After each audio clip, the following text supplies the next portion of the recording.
Alright, good morning, ladies and gentlemen. As the opposition team, I would like pointing the government team argument. Firstly, quality control. Pro teams argue that high-stress jobs require mental stability to avoid unpredictable decisions making. Secondly, public safety. They claim filters out dark trio traits, for example, narcissism, Machiavellianism, and psychopaths that could lead to corruption or brutality in the government world.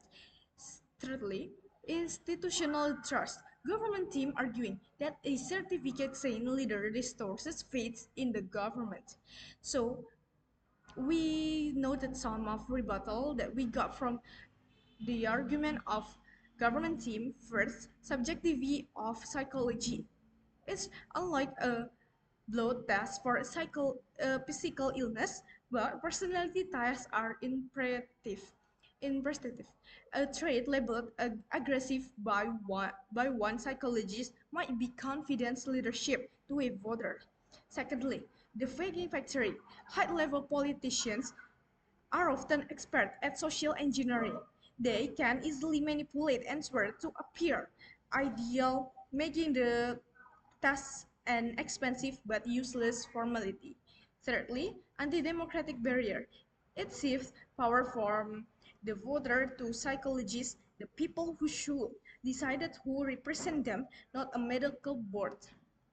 Let me start away to my definition. So, as the government team, we define this motion as an unnecessary medical barrier to political entry. We view legislature as a representative body that should reflect the variety of human experience, not just a standardized corporate office.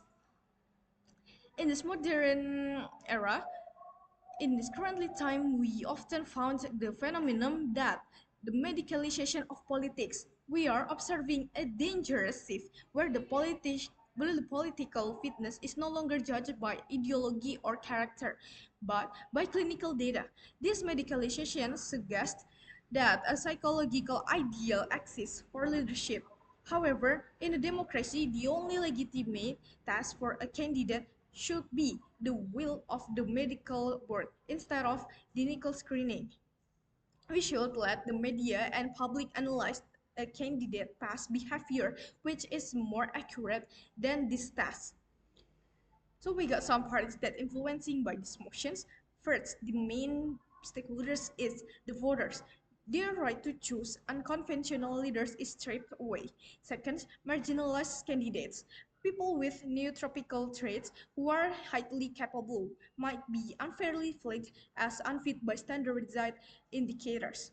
Thirdly, and lastly, professional psychologists. Their field is being weaponized for political gatekeeping.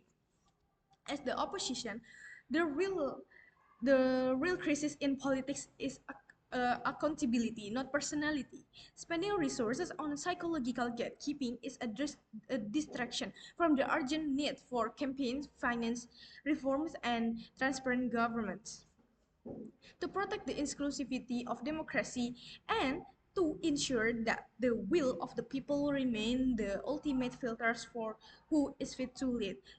Those are our opposition team's goal. So, as the first speaker or the leader teams of oppositions, I focusing my arguments in principle of democracy. First, the weaponization of health and political gatekeeping. This motion creates a dangerous tool for political weaponizations where medical standards are used to silence dissent and disquality inconvenient candidates. Because of what? Because psychology is not an exact science like physics, but it is deeply interpretive. When you give a state-appointed board of psychologists the power to clear a candidate, you are creating a gatekeeper. That is, prone to political pressure. If a candidate holds radical views that challenge the status quo, it will be perhaps they are a grassroots activist or revolutionary. that the state can easily influence the medical board to label their intensity or defiance as a personality disorder or instability. This transforms a medical tool into a political filter, allowing the ruling elite to illegally cleanse tool to a political filter, allowing the ballot of anyone who doesn't fit a specific personality profile. For example, historically, we have seen the medicalization of dissent in various regimes, where the political opponents were sent to psychiatric hospitals because their desire for change was labeled as delusional.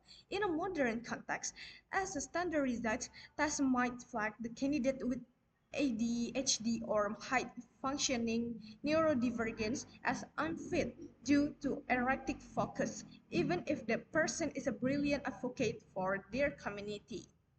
Therefore, by supporting this motion, the government is opening a Pandora box of state-sponsored discrimination, where the health of mind becomes a weapon to kill political competitions. Let me straight away to my second argument. So, first, the representative mandate and democratic inclusivity. The fundamental purpose of a legislature is to represent the diversity of the human experience, and this motion forces a sterile elite model that alienates the common voter. Democracy is built on the idea that the will of the people is the ultimate filter. When we start adding personality requirements, we are essentially saying that the voters are too uneducated or incapable to judge a candidate character for themselves. This creates a technological elite by a parliament of people who are perfect on a paper but have no rough edges or reliability. Furthermore, many great leaders are atypical leaderships, often requires a level of obsessions, restacking, or high-intensity personality traits that standard corporate psychological tests would flag as abnormal. By filtering for stability, you are filtering out the very disruptors that society often needs to move forward. You end up with a parliament of average managers rather than passionate representatives. For example, look at some of the effective leaders in history. Many struggled with what we would today call personality flaws. However, or mental health challenge. However, their passion and unique perspective allowed to them to represent their people effectively. If we had applied this test 50 years ago, many marginalized leaders who were angry or aggressive in their fight for civil rights would have been disqualified for being unstable, leaving their communities without a voice. In conclusion, the parliament should be a mirror of society and not a curated club of psychologically approved individuals. We must trust the voters to decide whose personality they want representing their interests rather than trusting a standardized test to decide it for them.